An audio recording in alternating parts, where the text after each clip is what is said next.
இதற்கு ஒரு பழமொழியும் உண்டு, ஒரு பழமையான மொழியும் உண்டு. அதுதான் உத்தியோகம் புருஷ லட்சணம்னு சொல்லுவாங்க. உத்தியோகம் புருஷனுக்கு மட்டும் லட்சணம் கிடையாது.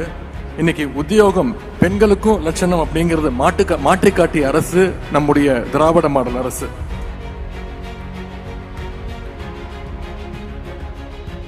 திராவிட மாடல் அரசுனாலே அது பெண்களுக்கான அரசுன்னு தமிழ்நாடு முழுக்க இருக்கக்கூடிய பெண்கள் மட்டுமல்ல, இன்றைக்கு தமிழ்நாட்டில் இருக்கக்கூடிய ஆண்கள் மட்டுமல்ல, இன்றைக்கு ஒட்டுமொத்த இந்திய ஒன்றியமே இப்படிதான் சொல்லிக் கொண்டிருக்கிறது. அதற்கு காரணம் நம்முடைய மாண்புமிகு முதலமைச்சர் அவர்கள் ஒவ்வொரு திட்டத்தை கொண்டு வரும்போதும் அதுல மகளிர் முன்னேற்றத்தை மனசுல வச்சு ஒவ்வொரு திட்டத்தையும் செயல்படுத்தி வருகின்றார்.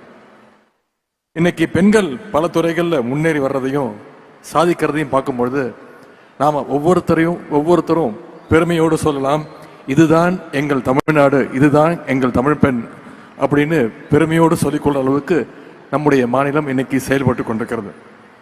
இன்னைக்கு பெண்ணுரிமையில இந்தியாவுக்கே தமிழ்நாடு தான் ஒரு எக்ஸாம்பிள், முன்னோடி மாநிலமாக திகழ்ந்து கொண்டிருக்கிறது.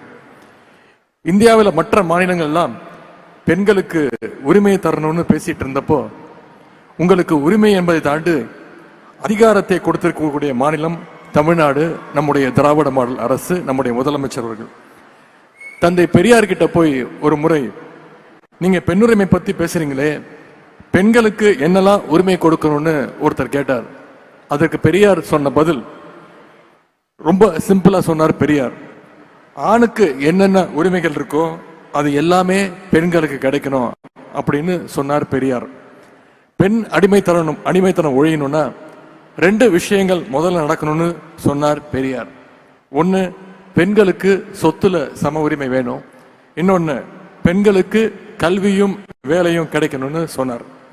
இந்த 2ஐயும் செய்து காட்டிய பெருமை கழக அரசிற்கு உண்டு. 1989 இந்தியாவிலேயே பெண்களுக்கு குடும்ப சொத்துல சம உரிமை உண்டுன்னு சட்டம் கொண்டு வந்தவர் முத்தமிழறிஞர் டாக்டர் கலைஞர் அவர்கள். இந்தியாவிலேயே முதலாக மகளிர் சுயஉதவி குழுக்களை தொடங்கியவர் டாக்டர் கலைஞர் அவர்கள். காவல்துறையில இந்தியாவிலேயே முதலாக பெண்களை நியமனம் செய்தவர் டாக்டர் கலைஞர் அவர்கள். அவர் வழியில நம்முடைய முதலமைச்சர் அவர்களும் இன்றைக்கு பெண்களுக்கான பல அடுக்கடுக்கான திட்டங்களை நிறைவேற்றி வருகின்றார். 2021 தான் முதலமைச்சராக பொறுப்பேற்ற அன்றே அவர் போட்ட முதல் கையெழுத்து மகளிருக்கான அந்த விடியல் பயண திட்டத்திற்கான கையெழுத்து. முன்னாடி வேலைக்கு போறதுக்கு முன்னாடி வெளியில போறதுக்கு ஆண்களுடைய விஷயமாவே இருந்துச்சு.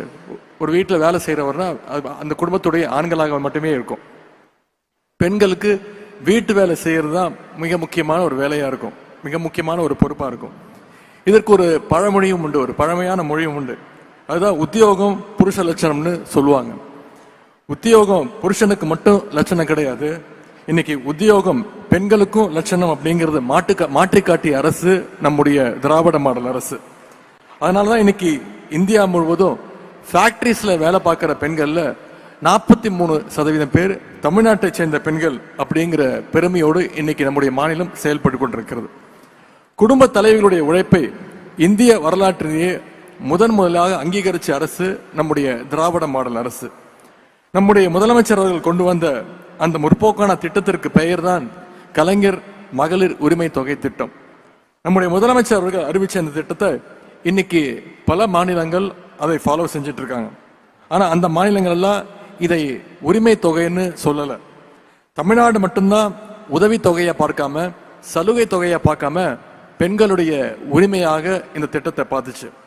இப்போ ஏற்கனவே இருந்த விதிகளை எல்லாம் தளர்த்தி கூடுதலான மகளிருக்கு பயனளிக்கின்ற வகையில இந்த திட்டத்தை இன்றையிலிருந்து நம்முடைய முதலமைச்சர் அவர்கள் விரிவுபடுத்தி இருக்கிறார்.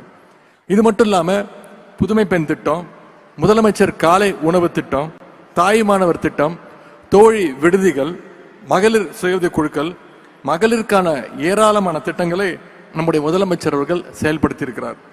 விளையாட்டு துறையிலையும் தேசிய மற்றும் சர்வதேச போட்டிகள்ல தமிழ்நாட்டு வீராங்கனைகள் இன்னைக்கு தொடர்ந்து சாதனைகளை படைச்சிட்டு வராங்க.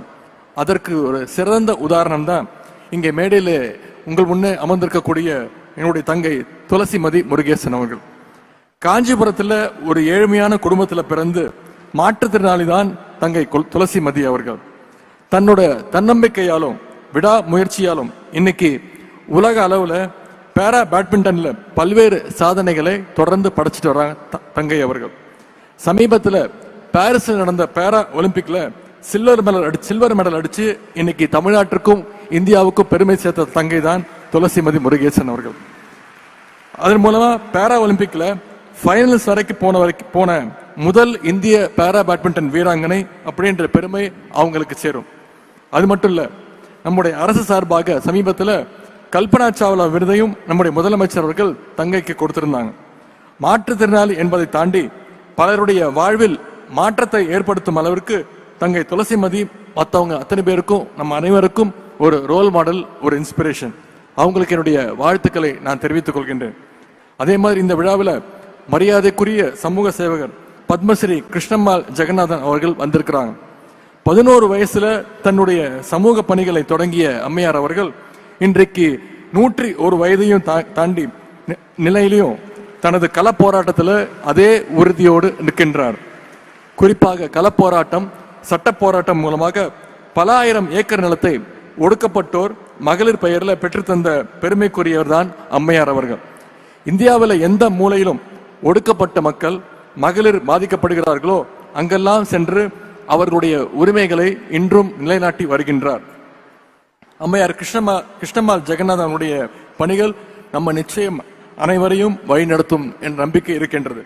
இந்த வரலாற்று சிறப்புமிக்க நிகழ்ச்சிக்கு தலைமையேற்று நடத்தி கொண்டிருக்கக்கூடிய மாண்பு முதலமைச்சர் அவர்களை வருக வருக என வரவேற்கின்றேன். செய்திகளை உடனுக்குடன் தெரிந்து கொள்ள கீழ்கண்ட கேபிள் மற்றும் டிடிஹெச் நெட்வொர்க்குகளில் எம் நாடு செய்தி தொலைக்காட்சியை காணுங்கள். பாதகம் செய்பவரை கண்டால் நாம் பயம் கொள்ளலாகாது பாப்பா. மோதி மிதித்து விடு பாப்பா, அவர் முகத்தில் உமிழ்ந்து விடு பாப்பா. அண்மை செய்திகளை உடனுக்குடன் தெரிந்து கொள்ள இணைந்திருங்கள் எம் நாடு தொலைக்காட்சியுடன்.